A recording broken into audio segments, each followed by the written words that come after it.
बहू, बाथरूम में 2 दिन से तुम्हारे कपड़े पड़े हैं, उन्हें धोकर फैला तो दो। सरोज ने आंगन में झाड़ू लगाते हुए कहा। अच्छा, फैला दूंगी, आप तो मेरे पीछे ही पड़ जाती हैं, बहू ने अपने कमरे से तेज़ आवाज़ में उत्तर दिया। इसमें चिल्लाने की क्या बात है? चिल्लाने की बात क्यों नहीं है? कपड़े मेरे हैं, फट जाएंगे तो मैं आपसे मांगने नहीं आऊँगी। जिसने मेरा हाथ पकड़ा है वह खरीद कर भी लाएगा। आपके सिर में क्यों दर्द होने लगा? बहू अपने कमरे से बोलती हुई बाहर निकली और तेज़ कदमों से चलती हुई बाथरूम में घुस गई और अपना सारा गुस्सा उन बेजान कपड़ों पर उतारती हुई बोलती जा रही थी। अब इस घर में रहना मुश्किल हो गया है। मेरा थोड़ी देर आराम करना भी किसी को नहीं सुहाता।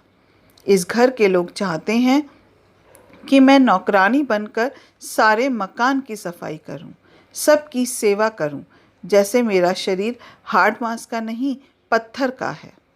अपने इकलौते बेटे अमित के लिए सरोज ने बहुत सी लड़कियों को देखने के बाद अनु का चुनाव किया था।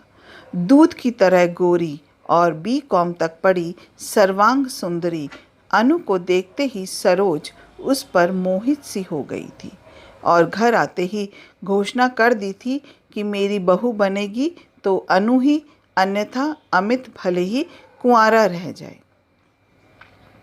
इस तरह सरोज ने 2 साल पहले अपने बेटे का विवाह अनु से कर दिया था।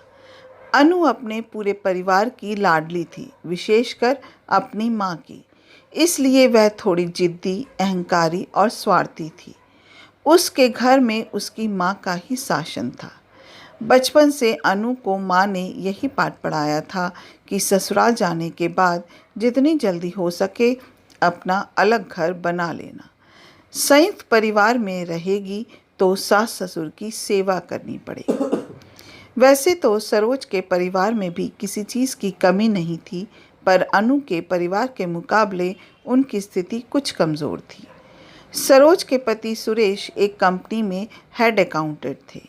वेतन कम था, पर उसी कम वेतन में उनकी पत्नी सरोज अपने घर को बड़े ही सलीके से चला रही थी।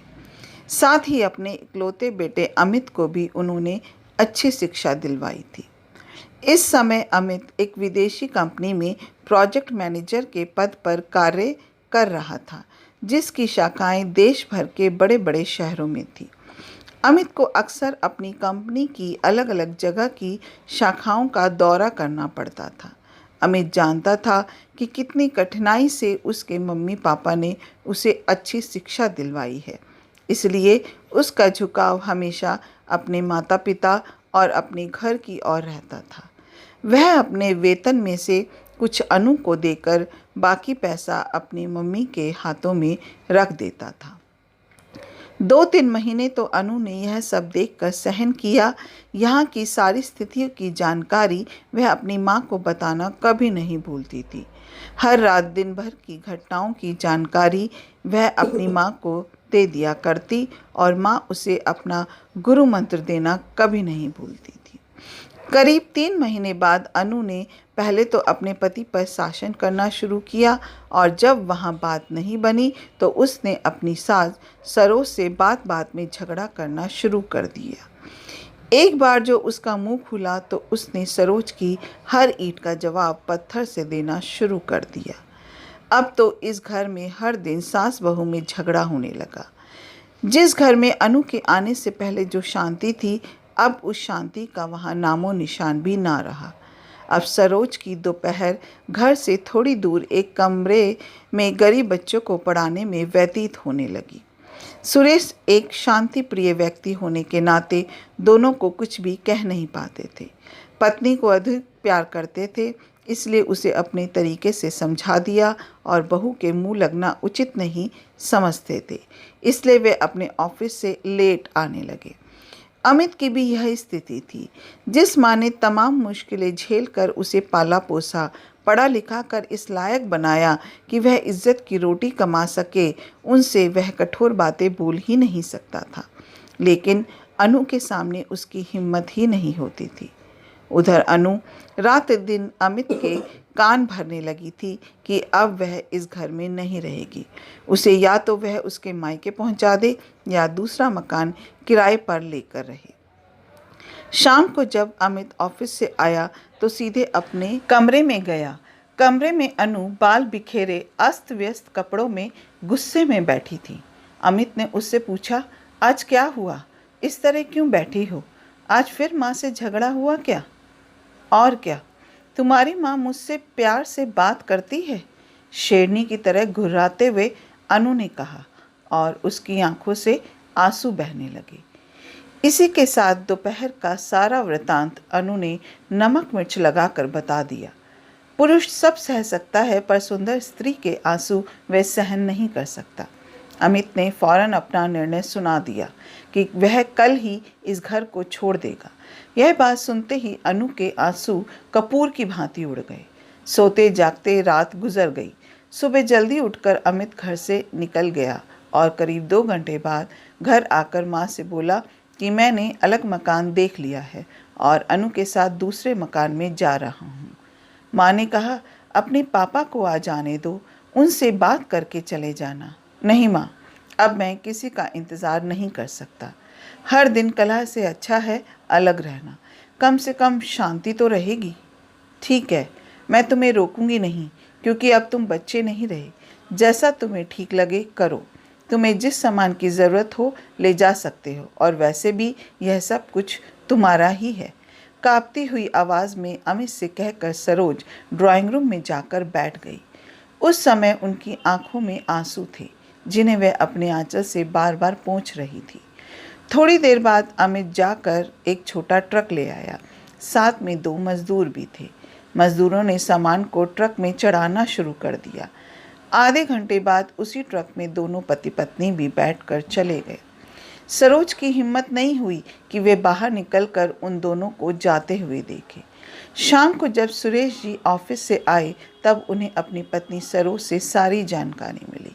दुख तो बात हुआ, पर हर दिन के झगड़े से अच्छा है दोनों जगह शांति तो रहेगी। यह सोचकर वे चुप रहे। उस रात दोनों पति पत्नी ने खाना नहीं खाया। अमित और अनु को गए हुए करीब 1 वर्ष हो गया था। ठीक दिवाली के 10 दिन बाद ही दोनों ने घर छोड़ा था। दिवाली का त्योहार आया तो हर घर में धूमधाम से तैयारी शुरू हो गई। घरों में दीप जलाए जा रहे थे, पर सरोज और सुरेश दोनों उदास बैठे अतीत की यादों में खोए रहे। उनमें त्योहार को लेकर ना कोई उत्साह था, ना कोई उमंग। शाम को सरोज केवल एक दीपक जलाकर आंगन में रख आई। दिवाली के 2 दिन बाद सुरेश को ऑफिस भेजकर सरोज बच्चों को पढ़ाने चली गई, और जब वे शाम को लौट रही थी तो रास्ते में उनकी मुलाकात एक अनजान औरत से हो गई, जो उन्हें जानती थी, पर सरोज उसे नहीं जानती थी। पहले तो उस स्त्री ने सरोज को नमस्ते की, फिर बताया कि अनु व अमित उसके मकान के पास ही रहते हैं। आज अनु की तबीयत ज़्यादा खराब थी और उसे उसके मकान मालिक ऑटो रिक्शा से अस्पताल में ले गए हैं, क्योंकि अमित यहाँ है नहीं और अनु की डिलीवरी होने वाली है।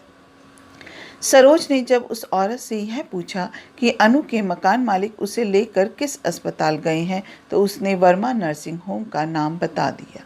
सरोज जल्दी से घर आई और एक थैले में कुछ आवश्यक सामान रखा। अलमारी में जो पैसा रखा था उसे लिया और घर को ताला लगाकर ऑटो से वर्मा नर्सिंग होम चली गई। वहां जाकर जब अनु के बारे में पता किया तो पता चला कि बच्चा नॉर्मल नहीं हो सकता, इसलिए डॉक्टर अनु को ऑपरेशन थिएटर में ले गए हैं। तभी एक नर्स ने आकर आवाज़ लगाई कि अनु के साथ कौन है। डॉक्टर एक फॉर्म पर साइन करने और ऑपरेशन फीस जमा कराने के लिए बुला रही हैं। सरोज नर्स से जब अनु के बारे में पूछ रही थी तब वहीं पर अनु के मकान मालिक भी खड़े थे। वे समझ गए कि यह स्त्री शायद अमित की माँ है, तभी इतनी बेचैनी से पूछ रही है। उन्होंने हाथ जोड़कर सरोज को नमस्ते किया और फिर सारी बातें उन्हें बता दी। सरोज ने भी उन्हें बता दिया कि अनु उनकी बहू है। सरोज उस नर्स के पास साथ डॉक्टर के कक्ष में चली गई और डॉक्टर को नमस्ते कर उन्हें अपना परिचय दिया कि अनु उनकी बहू है और वे ऑपरेशन की फीस जमा कराने आई है। पहले तो डॉक्टर ने उनसे एक फॉर्म पर हस्ताक्षर करवाए और फिर ऑपरेशन के लिए 25,000 रुपये जमा कराने को कहा। डॉक्टर साहब, अभी तो आप 10,000 रुपये जमा कर लें, बाकी पैसा मैं अपने पति से फ़ोन करके मंगवा लेती हूँ। जब तक आप उसका ऑपरेशन करें, मुझे किसी भी हालत में जच्चा व बच्चा स्वस्थ चाहिए। ज़्यादा घबराने की ज़रूरत नहीं है, सब ठीक होगा। हाँ, आप यह पैसा काउंटर पर जाकर जमा करा दें और रसीद प्राप्त कर लें। वहीं से आप अपने पति को फ़ोन भी कर दें। डॉक्टर के पास से आकर सरोज ने काउंटर पर जाकर पैसा जमा कर दिया और रसीद लेकर वहीं से सुरेश जी को फ़ोन करके सारी बातें बता दी। साथ ही यह भी कह दिया कि जल्दी से 15,000 रुपये लेकर वर्मा नर्सिंग होम में आ जाए। करीब 1.5 घंटे बाद सुरेश जी वहां पर पैसा लेकर पहुंच गए, लेकिन अनु के मम्मी पापा अभी तक नहीं आए थे। वे ऑपरेशन रूम के पास एक बेंच पर सरोज के साथ बैठकर इंतज़ार करने लगे। थोड़ी देर बाद एक नर्स सरोज के पास आकर पूछने लगी कि अनु के साथ कौन आया है। सरोज ने कहा, मैं हूँ। बधाई हो, लड़की हुई है, नर्स ने कहा। बच्ची और उसकी माँ दोनों स्वस्थ हैं। फिर थोड़ी देर बाद एक नर्स ने लड़की को लाकर सरोज को दिखाया, जिसे बड़े प्यार से उन्होंने पहले तो देखा, फिर उसका माथा चूम अपने पति से कुछ इशारा किया। सुरेश जी ने 500 रुपये का नोट निकालकर नर्स को देते हुए कहा कि यह मेरी तरफ से आप सब लोगों को मिठाई खाने के लिए है। थोड़ी देर बाद अनु को एक स्ट्रेचर पर लिटाकर वार्ड में लाया गया। उस समय वह बेहोश थी। वार्ड में एक बिस्तर पर लिटाकर उसके पास के पालने में बच्ची को भी लिटा दिया गया। सरोज वहीं एक बेंच पर बैठकर कभी बच्चे को तो कभी अनु को देखती रही और पति को घर भेज दिया। करीब 4.5 घंटे बाद अनु को होश आया। उसने आंखें खोली तो देखा उसकी सास सरोज उसके पास बैठी है और उसकी गोद में एक बच्चा है। लक्ष्मी आई है, ठीक तुम्हारी तरह। तुम भी शायद जब पैदा हुई होगी तो ऐसी ही होगी, सरोज ने मुस्कुराते हुए कहा और अनु के माथे पर हाथ फेरने लगी। अनु को बड़ा अच्छा लग रहा था। तभी उसके मकान मालिक भी वहां आ गए और बोले, अनु, जब तुझे लेकर यहाँ आ रहा था तब मेरी पत्नी की तुम्हारी मम्मी से बातें हुई थी और उन्होंने कहा था कि वे जल्द ही अस्पताल पहुँच रही हैं, पर अभी तक ना खुद आई और ना तुम्हारे पापा आए। शाम हो गई थी। अभी तक सरोज ने कुछ नहीं खाया था, बल्कि चाय तक भी नहीं पी थी। रात भर वह बेड के पास स्टूल पर बैठी रही। कभी अनु का सिर दबाती तो कभी बच्चे के रोने पर उसे उठाकर घुमाती। इस तरह जिम्मेदारी को ढोते उनकी रात आंखों आंखों में कट गई। सुबह सुरेश थर्मस में चाय लेकर आए और दोनों को कपों में चाय डालकर चाय दी। फिर पत्नी की ओर देखते हुए कहा, तुम अब घर जाओ, मैं यहाँ बैठता हूँ। कल से तुमने खाना भी नहीं खाया है। तुम्हारा खाना किचन में कल से ज्यों का त्यों बना हुआ रखा है। घर जाओ और अनु के लिए खिचड़ी बना कर लेती आना। तब तक मैं यहाँ पर बैठता हूँ। आज मैंने ऑफिस से छुट्टी ले रखी है। सरोज दोनों को बहुत सी हिदायतें देकर चली गई। सुरेश वहीं बेंच पर बैठ गए। करीब 1 घंटे बाद कुछ सोचकर अनु से उन्होंने कहा, बेटा, मैं जरा बाहर बैठता हूँ, कोई चीज़ चाहिए तो नर्स से कहलवा देना, और वार्ड से बाहर निकल गई। अनु के बगल वाले बेड पर भी एक स्त्री को ऑपरेशन से बच्चा हुआ था। उसकी देखभाल के लिए उसकी माँ वहीं पर बैठी हुई थी। जब सुरेश वार्ड से बाहर चले गए तब वह औरत अपनी जगह से उठकर अनु के बेड के पास आ गई और पूछने लगी, तुम्हारे मम्मी पापा अच्छे स्वभाव के मालूम पड़ते हैं, खासकर तुम्हारी मम्मी तो बहुत ही अच्छी है, बेचारी रात भर तुम्हारी सेवा करती रही है। ये दोनों मेरे मम्मी पापा नहीं, सास ससुर है। क्या? वह औरत आश्चर्य से अनु का मुंह देखने लगी। फिर उसने कहा, क्या दुनिया में ऐसी भी सास होती है जो कल से बिना खाए पिए अपने बहू की सेवा कर रही है? बेटी, तुम बहुत खुशनसीब हो जो तुम्हें ऐसे सास ससुर मिले हैं। पूरा वार्ड अब तक यही समझ रहा था कि ये तुम्हारे मम्मी पापा है। कोई सास अपनी बहू के लिए इतना कर सकती है, यह मैंने पहली बार देखा है। अगर हर सास तुम्हारी सास जैसी हो जाए तो कोई बहू जल कर नहीं मरेगी, कोई बहू गले में फंदा लगाकर नहीं मरेगी, कोई बहू जहर खाकर या गाड़ी के नीचे आकर अपनी जान नहीं देगी। मैं तो तुम्हें यही कहूँगी कि कभी अपनी सास को तकलीफ़ मत देना, कभी उनसे कठोर बातें मत बोलना, और बेटी सच्चे मन से उनकी बुढ़ापे में सेवा करोगी तो इस बुढ़िया की आत्मा तुम्हें आशीर्वाद ही देगी। इतने में एक नर्स अनु को इंजेक्शन लगाने आ गई। उस औरत की बेटी ने शायद पानी मांगा और उसे वह पानी पिलाने चली गई। अनु सोचने लगी कि उसकी मम्मी भी एक औरत है और उसकी सास भी, पर दोनों में कितना फ़र्क है। एक केवल शासन करना चाहती है, दूसरी नम्रतापूर्वक अनुसरण। एक किसी के घर को तोड़ना चाहती है तो एक घर को बचाने के लिए स्वयं तकलीफ उठाती है। एक में दिखावा है, अभिमान है, तो दूसरी में गंभीरता एवं सहजता है। पहली नारी है इसलिए सम्मानीय है, दूसरी सम्मान के साथ साथ श्रद्धा व प्रेम की पात्र भी है। एक केवल जननी है तो दूसरी माँ अनु की आंखें झलक रही थी। बेटा चाय पी लो। सुरेश की आवाज़ से अनु का ध्यान भंग हो गया। अनु ने बड़े ध्यान से अपने ससुर की ओर देखा और सोचने लगी, इस व्यक्ति ने आज तक मुझे बेटा के सिवा और किसी नाम से बात नहीं की और ना ही कठोर शब्द बोले। इन लोगों के साथ गलत व्यवहार करके मैंने बहुत बड़ा अपराध किया है।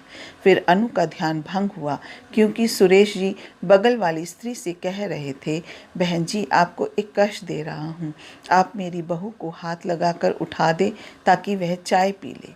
वह औरत उठी और अनु को उठाकर चाय पिलाने लगी तो सुरेश जी वार्ड से बाहर चले गए। करीब 10 बजे सरोज खिचड़ी और कुछ साफ सुथरे कपड़े लेकर आ गई और अनु को धीरे से बैठाकर चम्मच से अपने हाथ से खिलाने लगी। आज उसे यह खिचड़ी मोहन भोग के समान लग रही थी। शाम को करीब 4 बजे अनु के पापा और उसकी मम्मी ने एक साथ वार्ड में प्रवेश किया।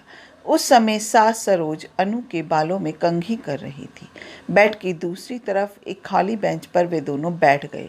दोनों का यहाँ आना ऐसा लग रहा था जैसे किसी पार्टी में आए हो। गिरधारी प्रसाद बार बार अपनी टाई को ठीक कर रहे थे और रजनी का तो कहना ही क्या था। दोनों के कपड़ों से महंगे परफ्यूम की खुशबू आ रही थी। पूरा जच्चा बच्चा वार्ड उस खुशबू से महक रहा था। दोनों ने औपचारिकतावश हाथ जोड़कर सरोज को नमस्कार किया, पर फिर उनसे कोई बात नहीं की। एक थैले में कुछ सामान रखकर सरोज ने उठते हुए कहा, अनु जितना मुझसे बन सका मैंने कर दिया। अब तुम्हारे मम्मी पापा आ गए हैं, अब मैं अपने घर जा रही हूँ। तुम भी 1 सप्ताह बाद अपना टाँका कटवा कर अपने घर चली जाओगी। और हाँ, आज तक की दवाइयों का और अस्पताल के बिल का भुगतान मैंने कर दिया है, जिसकी सारी रसीदें तुम्हारे तकिए के नीचे रखी हैं। अमित आएगा तो उसे मेरा आशीर्वाद कह देना। इतना कहकर चलने के लिए जैसे ही उन्होंने कदम बढ़ाया, अचानक लगा कि उनका आंचल कहीं फंस गया है। उन्होंने पीछे मुड़कर देखा तो अनु उनका आंचल पकड़े हुए है और डबडबाई आंखों से उन्हें ही देखे जा रही है। सरोज ने आंचल छुड़ाने का प्रयास किया तो अनु धीरे से बोली, मम्मी क्या आपने अपनी इस मूर्ख बेटी को माफ़ नहीं करोगी? सरोज ने झट से अनु का सिर अपनी छाती से लगा लिया और उस समय उनकी भी आंखें छलछला उठी। उन्होंने उसके माथे को सहलाते हुए कहा, पगली, कहीं माँ भी अपनी बेटी से नाराज़ होती है? स्वयं को मूर्ख क्यों कहती है? अरे सैकड़ों लड़कियों में से चुनकर तुझे मैं अपने घर लाई थी तो तू मूर्ख कैसे हो गई? तू मेरी बहू नहीं बेटी है और बेटी ही तुझे समझा है।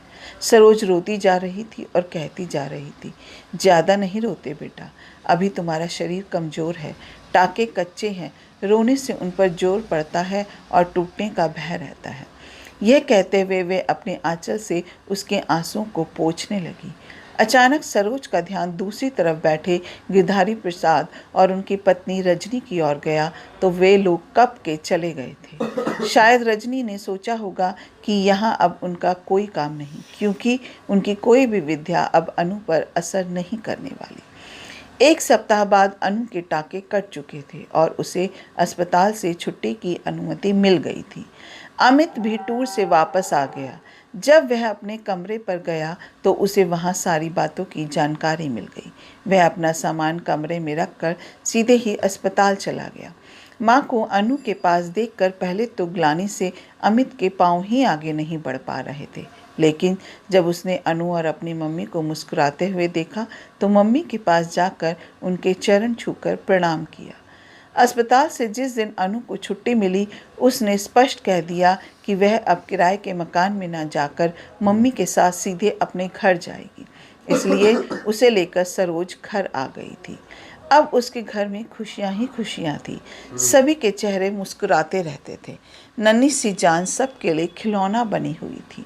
अनु पर अभी बहुत प्रतिबंध था, इसलिए वह केवल अपने कमरे में लेटी रहती थी। घर का सारा काम सरोज ही करती थी। सरोज ने अनु के पास जाकर आकर कहा, बेटी मैं जरा बाजार जा रही हूँ और बाहर से ताला लगा देती हूँ ताकि तुझे बार बार उठना ना पड़े। और वे बाहर से ताला लगाकर चली गई। अनु अपने कमरे में आकर बेटी को दूध पिलाते हुए सो गई। अचानक उसकी आंख खुली तो देखा कि कमरे में ट्यूबलाइट जल रही है। वह धीरे से अपने कमरे से बाहर निकली तो देखा कि आंगन में चावल के घोल का अल्पना बना हुआ था और वहाँ पर बहुत से दीपक रखे हुए थे, जिन्हें मम्मी जी बैठकर जला रही हैं। दिवाली बीतने के बाद मम्मी जी दीपक जला रही हैं, यह रहस्य उसकी समझ में नहीं आ रहा था। वह धीरे से अपनी सास के पास गई। अनु की पायल की आवाज़ से सरोज का ध्यान दरवाजे की ओर गया तो उन्होंने देखा कि दरवाजे पर अनु खड़ी है। अनु ने आश्चर्यचकित स्वर में पूछा, मम्मी दिवाली तो कब की बीत गई, फिर ये सब आज क्यों? सरोज मुस्कुराते हुए अनु की थोड़ी को ऊपर उठाते हुए बोली, मेरे घर वर्षों बाद मेरे बच्चे आए हैं तो दिवाली तो अभी ही मनाऊंगी। मेरी बेटी दिवाली के बाद गई थी और दिवाली के बाद अपने साथ मेरी पोती भी लेकर आई है। इस खुशी में मैंने आज दिवाली मनाई है। जाओ तुम भी अच्छी सी साड़ी पहन लो और नुपुर को नए कपड़े पहना दो। मैंने तुम दोनों के लिए नए कपड़े अलमारी में रख दिए हैं। फिर हम सब साथ मिलकर दीपक जलाएंगे। अनु का हृदय गदगद हो गया। वह अलमारी से कपड़े लेकर बाथरूम में बदलने चली गई। अनु ने झुककर पहले सरोज के पैर छूकर प्रणाम किया। फिर उसने कहा कि मम्मी नूपुर को आज यही आशीर्वाद दे कि उसमें आपके जैसे गुण आ जाए और वह जिस घर में जाए उस घर को स्वर्ग बना दे। आंगन में रखी परात में जो 11 दीपक जल रहे थे, आज उनकी लौ अनु को बड़ी ही सुंदर लग रही थी। वह अपलक केवल जलते दीपकों को ही देखे जा रही थी और वह जलते हुए दीपक उसे यूँ लग रहे थे मानो उन दीपकों की लौ से उसका जीवन ही जगमगा गया। सास बहू में भर जाए इतना ज़्यादा प्यार कि लोग देखकर सोचे यह तो माँ बेटी है यार। अपना कीमती समय देने के लिए दिल से शुक्रिया। अगर आपको ये कहानी अच्छी लगी हो तो एक लाइक कीजिए, शेयर कीजिएगा और मेरे चैनल को सब्सक्राइब करना मत भूलिएगा। फिर मिलते हैं एक नई कहानी के साथ। जय हिंद।